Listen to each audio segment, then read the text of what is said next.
ভারতীয় সেনাবাহিনীর অপারেশন সিন্দুরের সফল অভিযানকে ধন্যবাদ জানাতে ত্রিপুরা জার্নালিস্ট ইউনিয়নের উদ্যোগে শনিবার এক অনুষ্ঠানের আয়োজন করা হয়। আগরতলা প্রেস ক্লাবে আয়োজিত এই দিনের অনুষ্ঠানে উপস্থিত ছিলেন আগরতলা প্রেস ক্লাবের সভাপতি তথা ত্রিপুরা জার্নালিস্ট ইউনিয়নের সভাপতি প্রণব সরকার, ইউনিয়নের সাধারণ সম্পাদক সরজিৎ পাল, সঞ্জয় পাল, রঞ্জিত দেববর্মা, মনীষ সাহা সহ অন্যান্যরা। উপস্থিত সকলেই সেনাবাহিনীর প্রতিকৃতিতে পুষ্পস্তবক দিয়ে অভিনন্দন জানায়।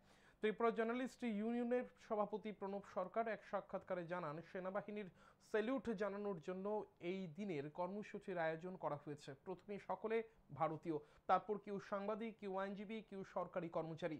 তিনি আগামী দিনেও সকলকে সেনাবাহিনীদের পাশে থেকে তাদের মনোবল বৃদ্ধি করার আহ্বান জানান।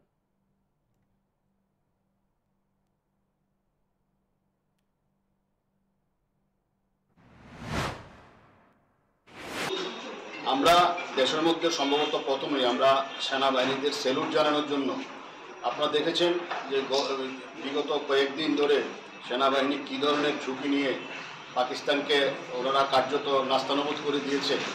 তো এটা আমরা ওদেরকে স্যালুট জানানোর জন্য আমরা মনে করি আমরা প্রথম ভারতীয়, তারপরে কেউ সাংবাদিক, কেউ রাজনীতিবিদ, কেউ আইনজীবী, কেউ কৃষিজীবী, কিন্তু প্রথম আমরা ভারতীয়।